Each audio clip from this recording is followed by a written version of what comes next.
A folklore researcher comes to the village one day, knocks at the door of the first house, and asks the householder about his belief in feline entities.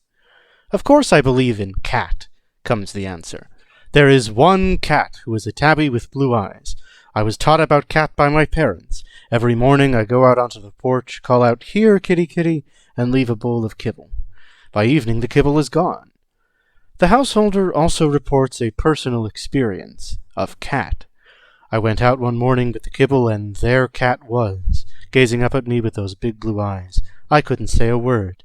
I managed to set the bowl down without dropping it, and cat came right over and started eating. It was a magical moment." Householder number 1 knows that his neighbors have different opinions about the nature of cat, but believes that they are mistaken and that the cats they describe simply do not exist. "It's rather sad, really," he says. "They don't know any better and go on making the wrong kinds of calls and leaving out the wrong kind of food for cats that aren't there." He insists that the food they leave out is eaten by wandering hobos. The researcher goes on to the second house and asks the same questions. Householder number 2 also believes that there is only one cat, but says that it is a black short hair with green eyes.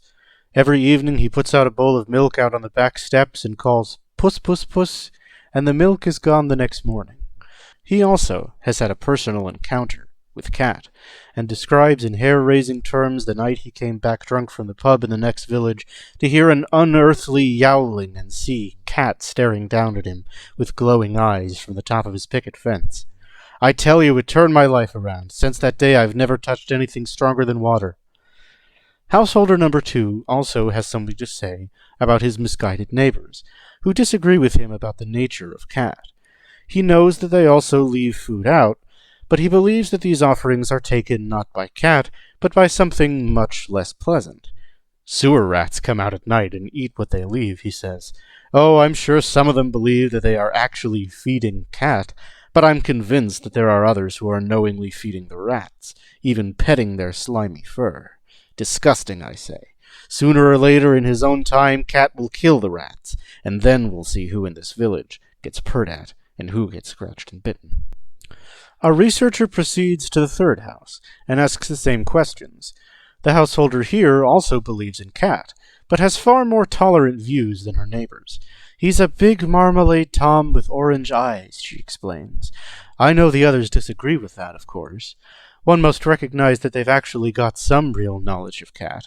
After all, they all understand that cat has 4 paws, a tail, pointed ears, and whiskers. They may have seen cat at a distance, or in bad light conditions. Cat may have even rolled in the dust and then appeared to some of them. He works in mysterious ways." Householder number 3 has also had a personal encounter with cat. She saw him one evening prowling atop the fence that divides her property from that of the second house in the village.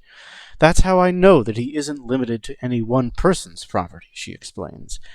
"At noon every day she leaves out a bowl of canned food and withdraws in silence, knowing that this is the proper way to feed cat."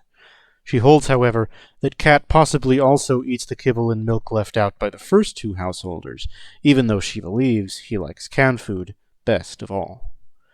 The researcher proceeds to the fourth house and asks the same questions. Householder number 4 is an engineer with shelves full of scientific books, and he is quick to pour scorn on what he considers to be a nonsensical belief in cat. "I've never seen a cat, and I don't believe that anyone else has either," he says. Their claims to have encountered cat personally, hallucinations or misperceptions of entirely non-feline phenomena, strongly assisted by an intense will to believe. If you want to see a cat badly enough, you'll end up convincing yourself that every moving leaf is a cat. The disappearance of the food left out, eaten by traveling hobos, most likely. There are many explanations that don't require belief in any sort of feline. He points to the blatant contradictions in the different accounts of cat. One cat can't be a tabby, a black shorthair, and a marmalade Tom all at the same time. It's logically impossible, and that's as good a proof as any that there's no such thing as cat. Finally, our researcher goes to the last house in the village, a little cottage at the end of the lane, and asks the same questions to the old woman who opens the door. She laughs. "Have you been talking to the others? They're all daft. she informs the researcher. "There have been 3 different cats in the village for years. A tabby, a black shorthair, and a big marmalade Tom.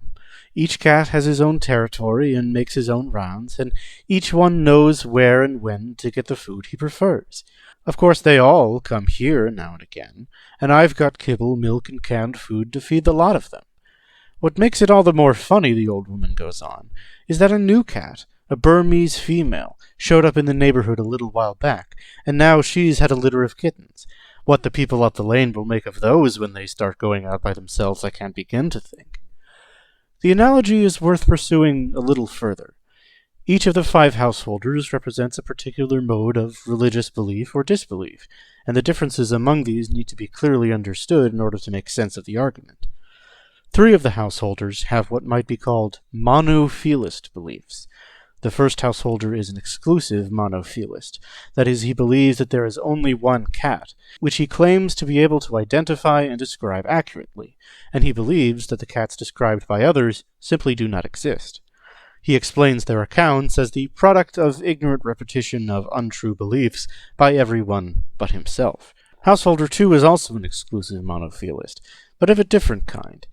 He also believes there is only one cat, which he claims to be able to identify and describe accurately, but he admits the existence of other beings who are held by others to be cats.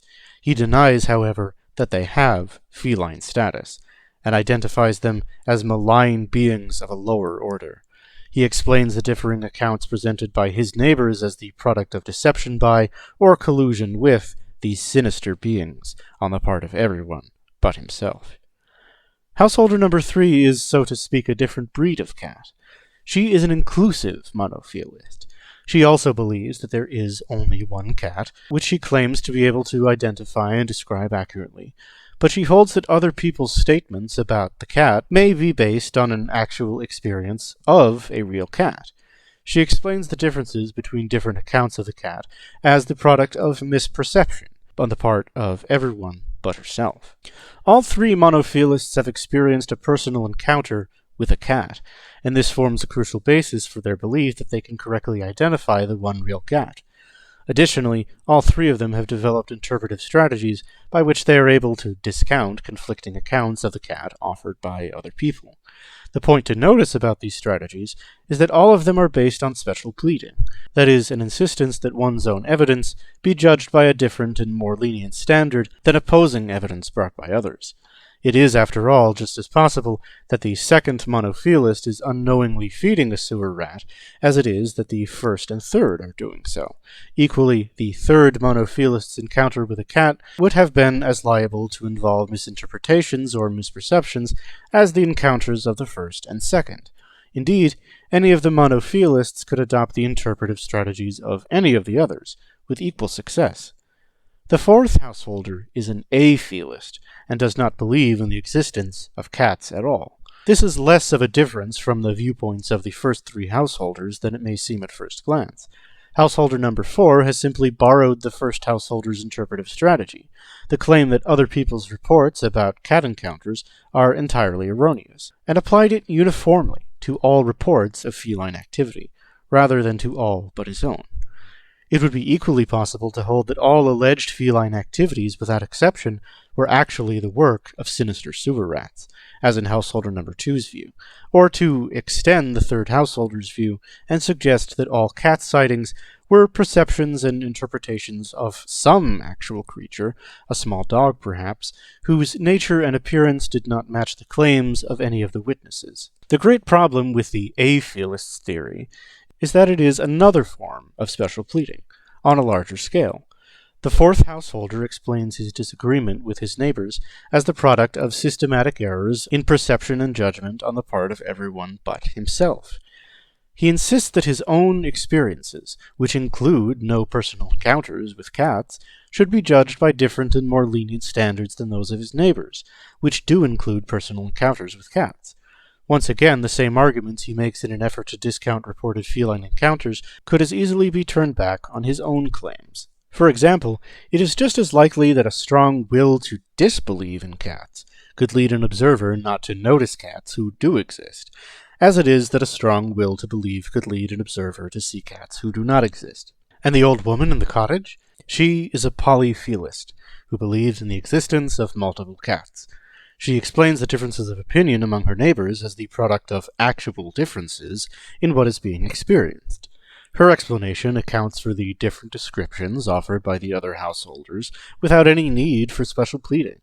As a polytheist, the old woman can assess the other householders' reports using the same standards as she uses for her own, since there is no need for her to doubt anyone else's report in order to defend her own.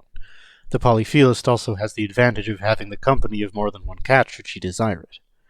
The point of this lengthy and admittedly labored analogy is to suggest a way of looking at the evidence from religious experience, rather different from the ones usually considered by the supporters and opponents of classical monotheism. The key to the entire argument is the material covered in Chapter 5. As shown there, reported experiences of the divine differ widely enough to suggest the presence and activity of many different divine beings. While the reported experiences have some general features in common, the differences among the divine beings who are the objects of these experiences are radical enough to make the assumption of divine unity difficult to uphold. Lacking a specific theological bias, it's hard to justify the claim that Christ, Kali, and a buffalo spirit are all the same being. One of the basic common-sense principles of logic holds that things should be taken for what they appear to be, unless there's some reason to assume otherwise. If something looks like a coffee cup, has the apparent physical characteristics of a coffee cup, and appears to contain coffee, it's reasonable to accept the claim that it's a coffee cup. Only if there is significant evidence that the apparent coffee cup isn't actually what it appears to be, is it reasonable to look for other explanations. In the same way, if there appear to be 3 cats in the neighborhood, the working hypothesis of any reasonable person would be that there are 3 cats in the neighborhood. Only if evidence surfaces that weakens the case for this view, if hobos are actually seen making off with the cat food, for instance, and not merely offered as an ad hoc hypothesis for the food's disappearance, is it reasonable to suggest that there may be fewer cats, or even no cats at all in the neighborhood. This common-sense rule is violated by all the householders in the imaginary village, except the last. Each presents for all cat sightings that disagree with his or her beliefs a series of unproven alternate explanations, without first meeting the basic requirement that some evidence be presented, showing that the situation is not exactly as it appears. The analogy can be applied with equal force to evidence from religious experience. That evidence suggests strongly that human beings encounter and enter into religious relationships with many different divine beings, rather than with one or none. By the principle just discussed, polytheism is therefore the proper starting point for any study of gods, and proponents of monotheist or atheist viewpoints must bear the burden of proof, that is, of presenting some valid reason to think that we do not in fact inhabit a world full of gods.